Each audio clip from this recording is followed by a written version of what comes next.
روزہ کے متعلق چند اہم مسائل اس کو اچھی طرح سمجھ لیں۔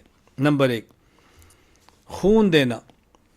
روزے کے دوران اگر کسی مریض کو خون دینے کی ضرورت پڑ جائے تو خون دینا جائز ہے، اس سے روزہ نہیں ٹوٹے گا۔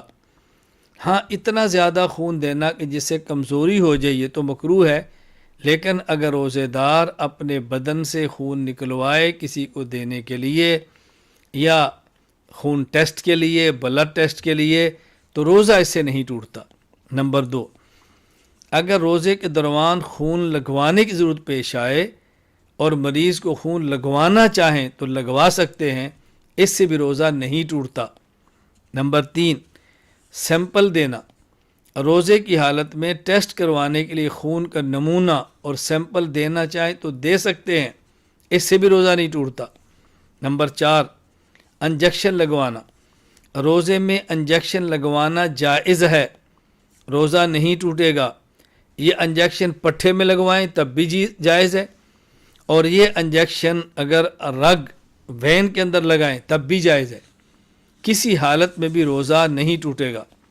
نمبر 5، طاقت کے لیے انجیکشن۔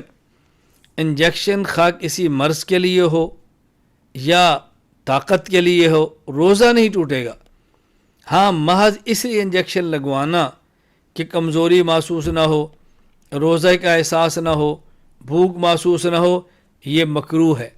کراہت الگ چیز ہے، لیکن اس سے روزہ ٹوٹے گا نہیں۔ Number 6، drip.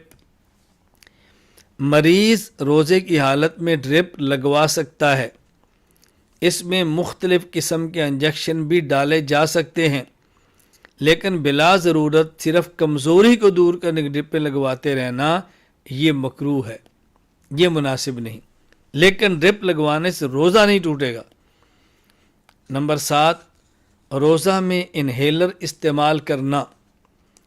سانس کی تکلیف، دمہ کے مریض کے لیے روزے کے دوران انہیلر کے استعمال سے روزہ ٹوٹ جائے گا، کیونکہ اس میں دوائی ہوتی ہے جو پمپ کرنے کی صورت میں حلق کے اندر جاتی ہے۔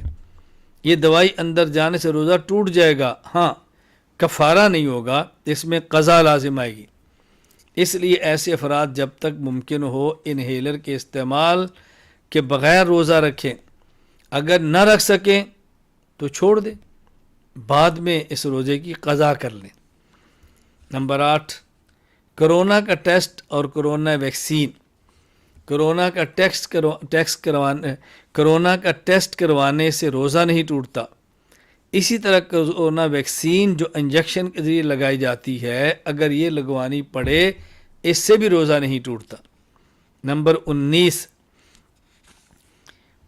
انیما کروانا، یعنی بسا اوقات کسی ضرورت کی وجہ سے مقعد یعنی بڑے پیشاب کی جگہ وہاں دوائی اندر داخل کی جاتی ہے، اس سے روزہ ٹوٹ جاتا ہے۔ ہاں البتہ کفارہ نہیں ہوگا، لیکن روزہ ٹوٹ جائے گا، قضا لازم آئے گی۔ نمبر 10، روزہ کی حالت میں آکسیجن لینا۔ روزہ کی حالت میں اگر صرف آکسیجن لیا جائے، اس کے ساتھ کوئی اور دوا شامل نہ ہو تو روزہ نہیں ٹوٹے گا، لیکن اگر اس کے ساتھ دوا بھی شامل ہو، دوا کے اجزاء بھی ہوں، یعنی اجزاء ہوں معمولی سے، تو اس سے روزہ ٹوٹ جائے گا۔